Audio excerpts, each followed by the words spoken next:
joie reconnaissante de l'abondance des cadeaux reçus et honorés. Chaque initiation traversée pose une lumière devant mes pas.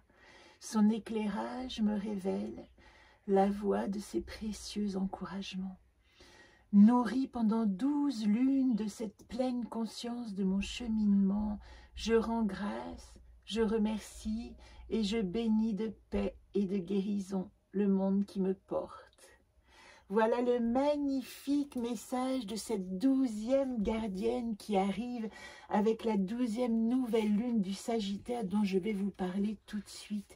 Alors, bienvenue pour ce 47e rendez-vous AFA de l'année qui va aujourd'hui, en ce dimanche, vous parler de la semaine du 21 novembre et particulièrement des énergies de la nouvelle lune du 23 parce que quelque chose prend fin et autre chose commence. Enfin!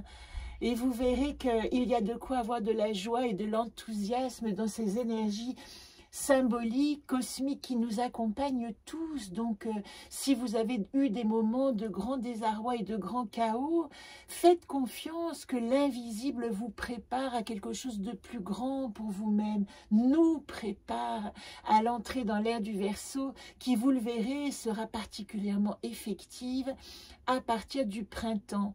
Donc, même si ça nous demande un petit peu de patience, le message principal que j'ai envie de vous faire passer, c'est confiance, joie et réjouissance parce que nous arrivons au terme de ces 3 années de chaos et nous avons enfin la possibilité de comprendre comment nous allons pouvoir poursuivre un chemin qui est beaucoup plus juste pour nous, qui nous correspond d'une manière beaucoup plus exacte à notre identité.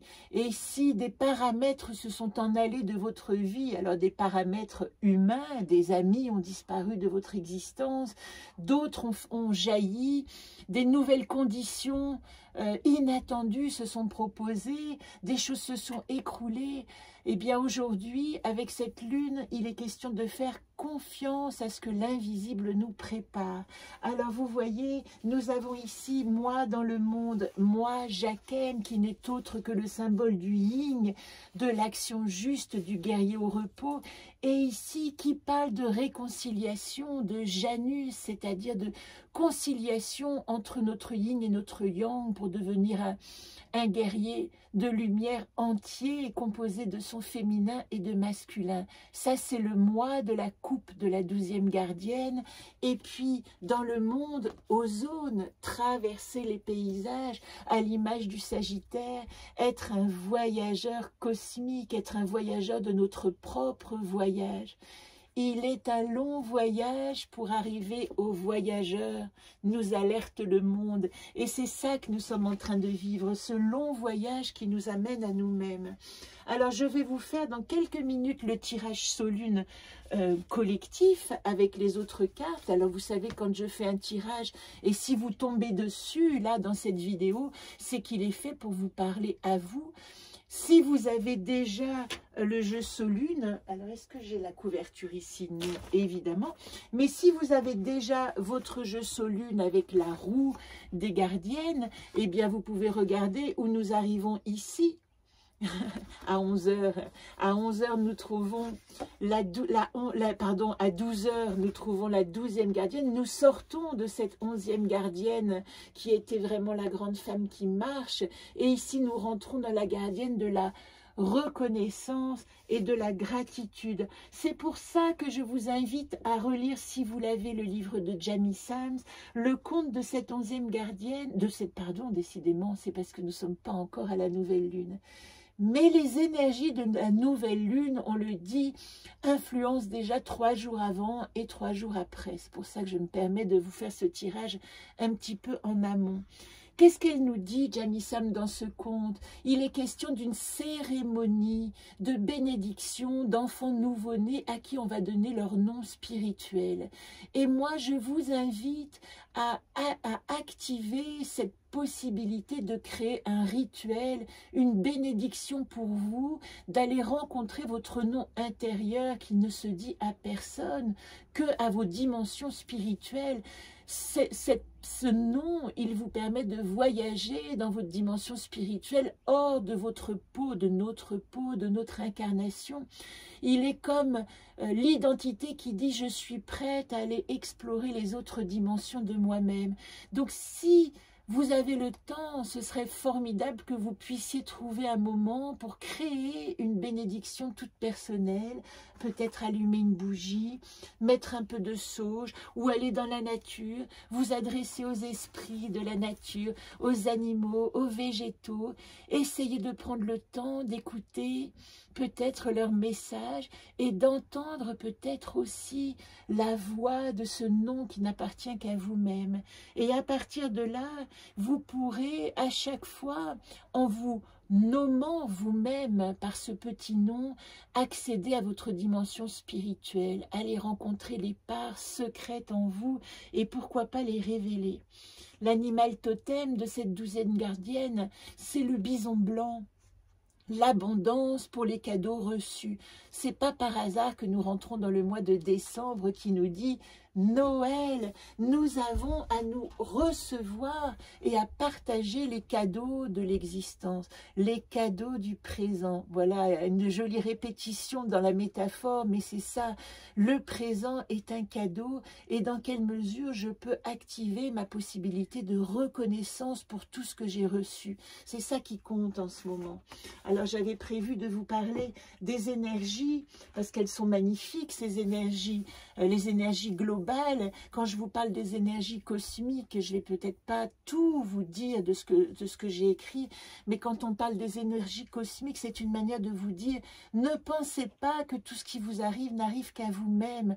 Nous avons traversé 3 années de chaos émotionnel, relationnel, de chaos de conscience depuis 2019. Alors, on peut dire astrologiquement qu'il est relié à ce carré Saturne-Uranus, la confrontation entre les structures et la révolution.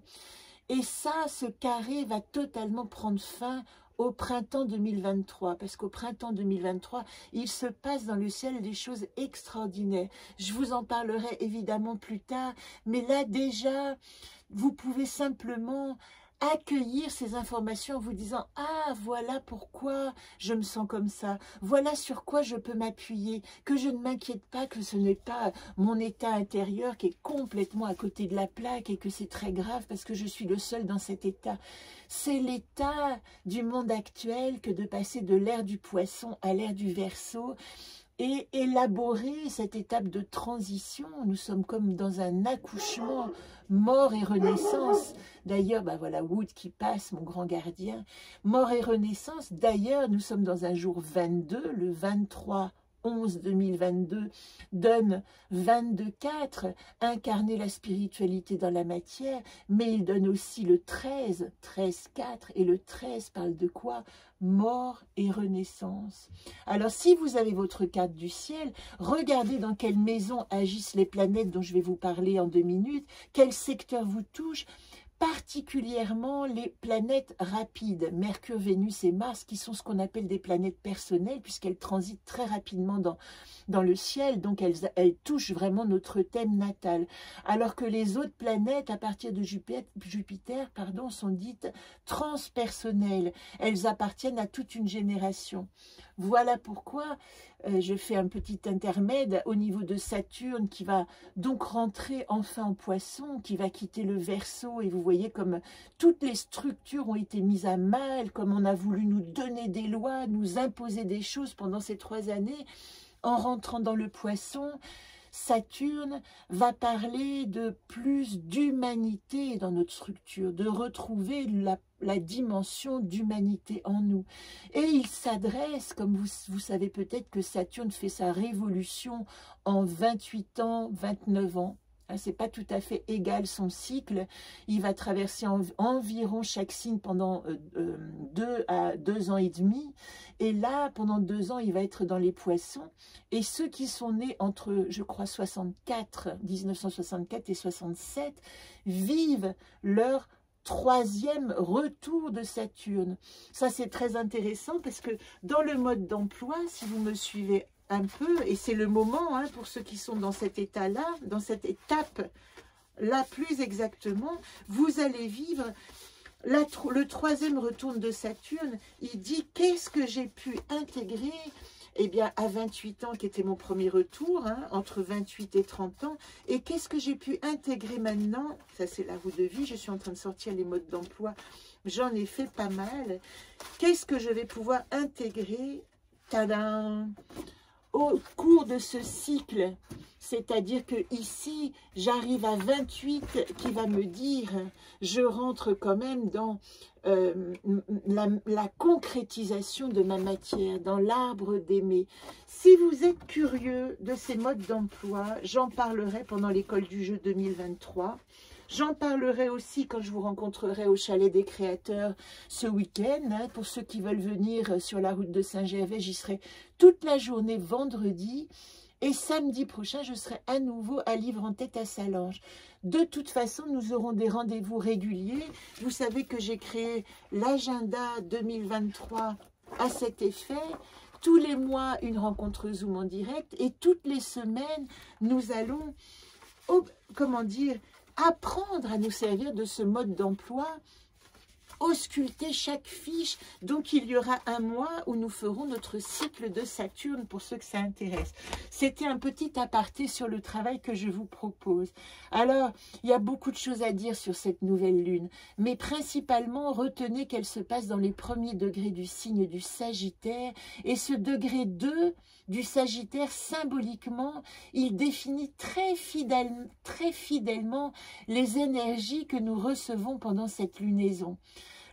Tout le premier décan du signe, alors là je vous cite hein, d'une certaine manière les influences du premier décan, il est relié à Mercure et pas seulement à Jupiter. Il souligne des qualités de mobilité physique, mentale, de transmission de connaissances, de dons d'écoute, de personnalité dynamique, ce qui caractérise le Sagittaire. Mais là, il se trouve qu'il y a la dimension en plus intellectuelle. Et comme en ce moment, Mercure est allié à la Vierge, ils sont tous les deux... comment dire, ils sont tous les deux dans une dynamique extrêmement positif, de joie, ils donnent de l'enthousiasme, une envie de liberté et d'évasion. Ils sont conjoints tous les deux au Sagittaire.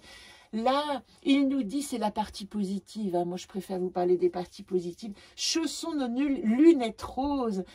Après la plongée dans nos profondeurs, dans la traversée du Scorpion, là, de tout ce mois de novembre, nous pouvons entrevoir, imaginer, visualiser la sortie du chaos. Ça, c'est magnifique parce que nous sommes invités à l'enthousiasme. Même si on nous met en garde, évidemment, contre l'emballement excessif. Alors, je vous fais une petite parenthèse, et ça concerne tout le monde. La planète personnelle Mars, qui est normalement une planète rapide, est en rétrogradation. Dans le ciel, donc quand on la regarde, puisque nous sommes là géocentriques, nous regardons depuis la Terre, hein, c'est ça ce type d'astrologie. Elle regarde les influences planétaires depuis là où nous nous trouvons. Eh bien, nous voyons... Quand nous regardons le ciel, nous avons l'impression que Mars n'avance plus mais recule parce que la Terre avance à ce moment-là plus rapidement. On appelle ça une rétrogradation. Au niveau des énergies, je vous en parle souvent, ça veut dire réfléchir, ça veut dire se calmer, ça veut dire... Attention à l'impatience, à la frustration. En plus, Mars est en Gémeaux, ça active le mental. J'ai envie de, mais si je pouvais, etc. Et on ne peut pas. Et ça nous accompagne quand même jusqu'au mois de mars, parce que le mois de mars, c'est vraiment le grand redémarrage de l'année prochaine. Jupiter, qui est la planète maîtresse du Sagittaire, elle reprend sa course directe. Elle aussi a été en rétrogradation. Et au printemps, peut-être que vous avez pu remarquer que vous avez eu un élan d'enthousiasme incroyable. Eh bien, Jupiter était rentré en bélier. C'était le feu du bélier qui disait, et le bélier, c'est le premier signe hein, dans le zodiaque, il disait, waouh, avec Jupiter, la planète de la volonté, de l'enthousiasme, de l'énergie, je commence un nouveau cycle. Et puis, il y a eu une rétrogradation, puisque toutes les planètes vivent ce processus à leur temps, à leur dimension spatio-temporelle. Donc, Jupiter est re-rentré en Poisson, nous demandant d'évaluer nos projets. Le Poisson, c'est toujours la dimension humaine. Et qu'est-ce que je partage dans mon nouveau projet? Et là, nous arrêtons cette réflexion de Jupiter et ça veut dire que elle a un petit temps stationnaire pendant cette nouvelle lune du Sagittaire. Et dans cette lune amie, elle va reprendre sa direction directe et re-rentrer dans le signe du Bélier le 20 décembre.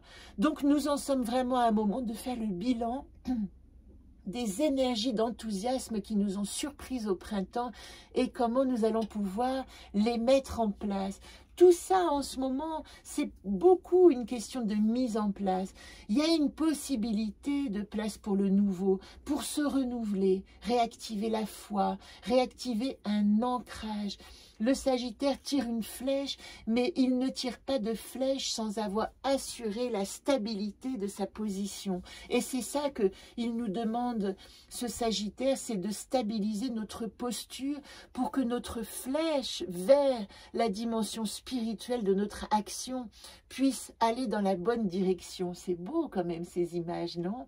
Donc après, je vous parlerai du printemps plus longuement, mais il est quand même intéressant de noter, c'est une toute petite aparté, que les 4 prochaines nouvelles lunes, donc jusqu'au mois de mars, se passeront dans les premiers degrés de chaque signe. Alors ça veut dire, là on est à 2 degrés du Sagittaire, les prochaines seront à 1 degré du Capricorne ou 2, je ne sais plus, 1 degré du Verseau, 1 degré du Poisson, 1 degré du Bélier. Ça veut dire vraiment, quand les nouvelles lunes sont au tout début des signes, qu'elles nous demandent d'évaluer tous nos potentiels dans ces dimensions symboliques que traversent les signes. C'est quand même extraordinaire à quel point tout le monde cosmique est en train de s'aligner pour dire alors 3, 2, 1. Et c'est pas encore parté, c'est vérifie ton ancrage, vérifie ta position, vérifie vers où se dirige ton regard, parce qu'au printemps, il sera temps de devenir qui tu es dans cette nouvelle humanité. Voilà ce que je voulais vous dire. Je ne vous en dis pas plus, il y en avait beaucoup plus. Vous le retrouverez dans le PDF, c'est-à-dire que dans le PDF associé que je publie en général dans le Facebook, le groupe de l'école du jeu. Et si vous êtes abonné à mon blog www.anacartelejeu.com, eh ben vous allez retrouver les PDF et pouvoir lire d'une manière beaucoup plus tranquille et sereine et à votre rythme tout ce que je viens de vous dire sur le mouvement des planètes, parce que ça porte quand même là sur les 4 prochains mois, donc on a le temps pour les intégrer. Alors j'aime, moi dans le monde, moi le repos du guerrier, je suis revenu du chaos et je peux ancrer ma matière, ma puissance combative, pacifique pour aller explorer le monde. C'est ce qui nous est proposé pendant cette lunaison nouvelle de 15 jours. Et celle qui nous accompagne, alors là je vous dis, si vous avez le jeu Solune, faites votre tirage individuel et celui-là s'adresse à celles qui ne l'ont pas, je le partage avec vous. Nous allons tirer la première carte. En situation actuelle, vous voyez, nous sommes accompagnés par Vagan, la guérison. Il est temps de savourer cette étape, c'est-à-dire c'est vraiment la fin de la... Même pas de la gestation, puisque nous avons déjà accouché d'une conscience, mais là, nous ne sommes pas encore mobiles, nous sommes encore stationnaires à cette époque et nous sommes en train d'évaluer notre capacité à venir de mobilité. Avec Vagan, la guérisseuse, celle qui est du 8e mois, eh bien, elle aussi, elle célèbre les rites de passage. C'est pourquoi j'insiste pour que vous trouviez votre rituel ce mois-ci de célébration à votre nouvelle identité spirituelle. Qu'est-ce qu'on a? On a tout. Ben, voilà, votre possibilité d'avoir une expression juste et sincère, c'est-à-dire que tout ce que vous dites et tout ce que vous exprimez, non pas seulement avec la parole, que ce soit la voix, VOIX, la voix VOIE de votre vérité. Rien d'autre ne compte en ce moment, les faux semblants n'ont plus lieu d'être. Osez être vrai, osez dire ce que vous ressentez, oubliez les conflits, oubliez la bagarre, oubliez de lutter pour être qui vous êtes et exprimez-le simplement ancré dans votre matière et votre certitude. Vous voyez, la difficulté, c'est tout ce qui est encore au secret et que vous ne vous révélez pas à vous-même. Là, il y a quand même une nécessité de vous ouvrir à la vérité totale de votre être. Donate, la carte du secret, quand elle est en 3, elle dit « Attention à ne pas te réfugier dans le secret de toi-même et la non-révélation, ignorer toutes les informations qui te parviennent en ce moment. » C'est ne pas aller vers ton identité, oser aller vers ce qui vous est révélé, même si c'est inconfortable, eh bien vous êtes assez solide, vous n'avez qu'à penser que ces épreuves ne sont jamais que des voies de passage pour devenir vous-même dans la meilleure version. C'est quand même assez intéressant comme programme. Et l'invitation, Tormod, je vous disais, le bison blanc est celui qui accompagne cette gardienne. Ben ici, nous avons l'éléphant. Voilà des êtres solides qui disent « N'oublie pas à quelle matière tu appartiens. » Tormod, l'enracinement. Eh bien, il s'agit de cette position quand vous tirez votre flèche qui demande à être totalement stable pour que cette flèche ne tremble pas quand elle atteindra son but. Voilà, nous en sommes, j'ai fait un peu moins 21 minutes, c'est quand même un peu long, décortiqué. Je vous mettrai des chapitres pour que vous alliez directement à ce qui vous intéresse. Activez vos rituels, activez la gratitude, activez le bonheur d'être dans un environnement qui est exactement fait pour qui nous sommes à l'instant présent. Et très belle nouvelle lune à vous.